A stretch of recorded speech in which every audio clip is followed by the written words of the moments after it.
So being able to do a forward wave equation or inverse wave equation and inversion, stuff like that is nice. A lot of that stuff's worked out pretty good.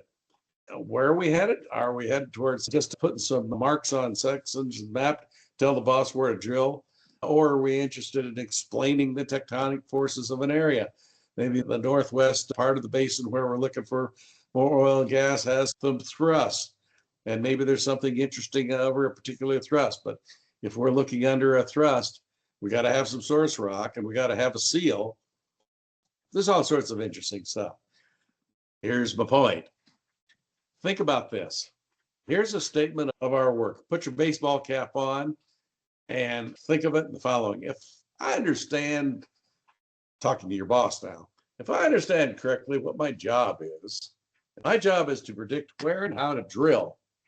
Then here's my predictions. And if you want to stick around, I'll explain why. You know, if the boss says, look, I've only got 45 minutes, show me where your red marks are, and then I'm out of here because I'm going out to lunch. The Schlumberger salesman is taking me out to buy me a steak, and I don't have time to stick around. In fact, I'm a business guy, so I'm not even interested in your why. You can tell my computer and my geoscience staff about why you make your predictions and why you think that this is where we ought to drill and how deep. Okay. The geoscience data, amazingly enough, are ideal sets. It's truly amazing. Geoscience data are ideal sets of data, sets and subsets. So here's a list of geoscience data types of geoscience data, basin and play objectives. Yeah. What basin are we in? And what is our play objective in the basin? What about our geologic maps? These are going to be part of your presentation, are they not? When you present it to the boss, where's your index map? What part of the basin are we in? What geologic maps do we use as reference material? What was our time or depth zone of interest? How many 3D surveys did we have to splice together? How much reprocessing did we have to go through to bring it up to standards? What about the borehole surveys? Did we have any time depth curves and deviation surveys at each of the boreholes? What about the wireline curves, perf reports, and mud logs? Yeah, all those stuff are ideal geologic data sets. And here's what the cool thing is. If you get this data, all these different kinds of data that we need, we really need to work our way and look at all of these for every single job that we're going to get involved in. If we have a project somewhere, we really need to check off all of these. If we don't have any wells, for example, like we heard a little bit ago on oil, oh, that's fine. But at least we mentally look through it and to do it just like you're getting in an airplane. And you and the first officer are getting ready to taxi out. You have a checklist to go through. Once you get out and then you set your brakes, you got another checklist before you take off, before you head on down the runway. Checklist, checklist, checklist. There's nothing wrong with what we do in our projects of also using a checklist. Very valuable. Now, there's lots of opportunities to study the interaction among these different data types. Well, very clearly, you can't do any of that stuff until you've gone through and checked off. I got this, but I don't have that kind of stuff. Seasoned veteran will not miss interactions because there may be some subtle stuff in here that if you're a brand new kid, which you're not even aware whether something's subtle in here, some combinations between the borehole, the surveys themselves, and where the 3D survey is, that may not be obvious. You know, you may have boreholes that are close to the edge of the 3D survey, and we know that we have a shadow zone close to the edge of the 3D survey. The image isn't real strong close to the edge. These are subtle nuances that we need to think about because they may be an important part of the survey, of the study. So the question here is, can we really do better? Well, yeah. Can we not miss an important part of the story, either because we were young and inexperienced or because we were just overlooked something, an oversight? The answer is yes, of course. So I think we're all going to agree that an incomplete analysis is bad news. So how do we improve the situation? How can we add some tools in Paradise that are going to help us as interpreters do a better job. It's the following. Each geoscience data type is identified as a set and stored in a database with meta tags. And then we have then a set of typical questions are identified in a question set. In other words, this is generally true of any project you're ever going to do. And this is help you avoid an incomplete analysis where you burn yourself down the road. All geologic data that you get your hands on needs to be put into a common database or accessed through a common database as a secondary. And then the second thing is, what are some standard set of questions? These are the sort of things that you think that the boss is going to be interested in. For each question, we need a data selector. And the data selector is, if it turns out that we need to know certain things in a particular depth or time range, and we need to have a particular set of combinations of things, we need to have the data selector so that we can at least query it. But the other part about it is that we don't have in Paradise right now is the logic processor for analyzing each of these standard queries. And the last part is to summarize both the qualitative and quantitative results. And this is an automation process I'm describing here. What's missing are Venn diagrams. They are a visual way of describing the logic of sets, and it's made visible. For example, I'm sure you've seen this. This is the most basic Venn diagram. You've got a set of members in here, the circle. A is a set, and all the members are in here that are part of A. The ones in the other circle are a part of B. And these in red, this is the intersection of A and B. Those are the members. If there's any members in here, they have both A and B. This is the intersection. But if they have A, but they don't have B, they'd be out here. If they have B and they don't have A. So this is not A, the union, and not B. That's the thing outside. So this is the intersection of two sets. That's the red area. Intersection is an upside down U. And the complements are described here. And then the union is described here. It's in A, it's in B, or it's in both of them. Union is every possible combination. It's the union. And then here's what's called the symmetric difference. It's in A only or B only, but not in both. This is a weird one. I don't think I've ever used that. And then here's some others. This is in Cambridge in the UK. And if you look very carefully, let me read this to you. John Venn was a fellow of Cambridge for 1857 through 1925, and he was president of Caius College during that time. And look at the stained glass window to honor his breakthrough. I think many times we don't really appreciate how fundamental, how useful some of the basic tools can be that you don't have to be a mathematician to use, and that can do you some good. I know that there's some valuable uses of Venn diagrams in Paradise, but let's first give it a little bit of terminology here. Here's some terms for a Venn diagram. Let's let M be the number of circles, in other words, the number of sets. And we have let me hold off on D and O, and let me go straight here to looking at the diagram. This is M, the number of circles, which is 3, right? We've got this one. And M minus 2, in other words, this is the region right here that holds just M minus 2 elements in it. Those that just have one of those, M minus 2. Well, here's some more. M minus 2, in other words, just one, and this same down here.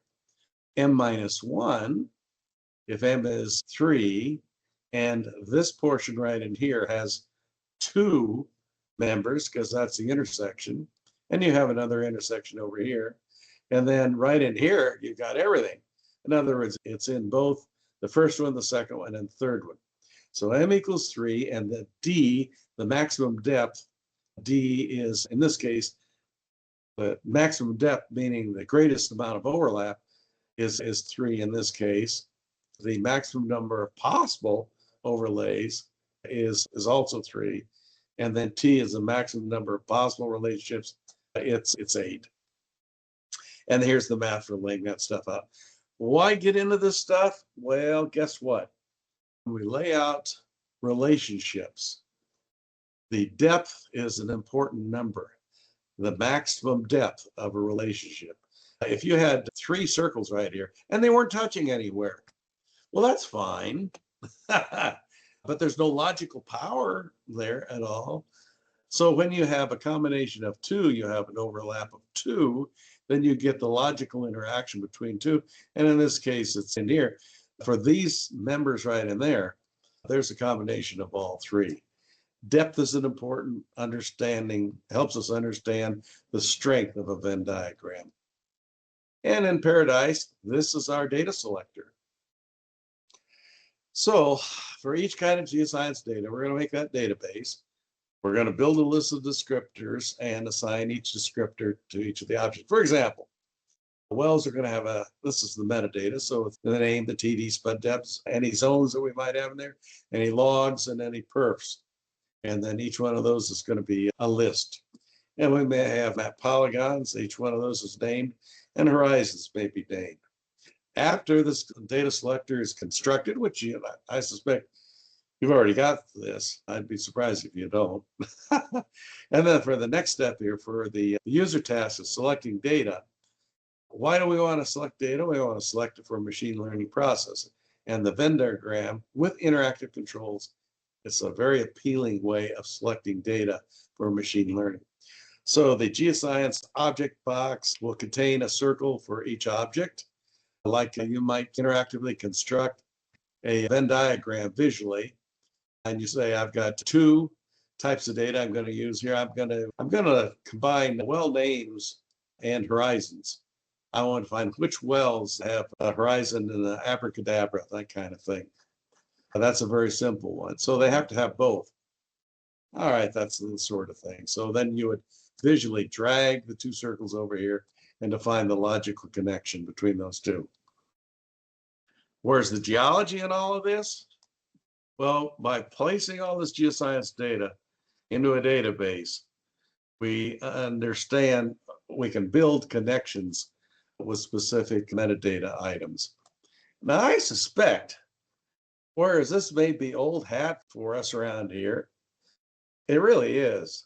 But I'll bet you a cup of coffee and a whole box of glazed Shipley donuts this morning. I'll bet you that if you look around the oil and gas industry, people that are doing seismic interpretation, that statement right there sounds kind of profound if it's understood at all. We got a lot of technical weenie thinking because we're involved in the service building. We're building software, tools for the general interpreter to use. So let's not ignore the importance of thinking about the database and how we can put items together, but there's no point of leaving anything out. You just Katie bar the door. It's all got to go in there, and each one that gets brought in, we have to have metadata identifications for each one of those. And the Paradise software, loading that stuff in, of course, automating that as much as possible. What about the next part? Once it's loaded in, then we're interested in relationships. Yeah, we could talk about the P waves and the shear waves and the ground roll. So yeah, but let's focus on finding a little gas or oil. We're interested in the geologic relationships, which involve the lithology of the layers. We're interested in the dates, paleontology and the palynology. We're interested in things like stratigraphic column and, hey, where are the faults? We geologically would like to take a look at the sequences that are involved in the basin that we're in, and then the paleostrat tectonic histories that we might have for the areas. These are the geologic relationships and the geologic sequences we're interested in, because we would be interested in building not only the standard Venn diagram to answer certain questions, but we also want to lay out a set of general purpose questions, because this stuff might look a little intimidating to ask a user, okay, yeah, here's all you do. Yeah, you just go ahead and make your stuff. Now we're done. We're moving on to something else. Bull pucky. Now we got to lay things out even more, even the geological type questions that we might want to have, and build scripts to solve some of these and build on these and build wisdom along these data. So the whole concepts of sets and set notation is huge. Ask your favorite seventh grader. It's being taught before pre-algebra, and sets don't have anything to do with numbers. Oops, oh yes they do. But they're sets, but they're more than just sets of numbers. The components of our analysis, we showed on the previous slide. Now, the whole value of all of this in our second presentation is to avoid making mistakes where we did not completely analyze the data based upon the data items that were available for us to investigate. And we want to automate that as much as possible. I'm not saying, color everything in red, go where to drill, but we can certainly go a long ways to making it more convenient for our users so that they are less prone to misinterpret the data because of an oversight. That's where we're going. I think that's very important. Our goal is to make geologic geobodies. They're just collections of rocks with common properties. Where do the common properties come from? The seismic data, from interpreting our log curves and stuff like that. So we have to add, to make geologic geobodies, what we have to add to that are edges, lateral edges, the gradational edges, fault surfaces, channels, alluvial fans, et cetera, et cetera.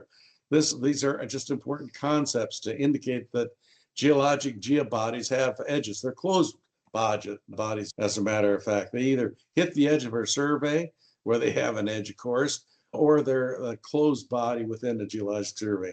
Good starting point for all of this stuff is to first interpret the geologic geobodies. Making geologic geobodies ought to be a completely automated process.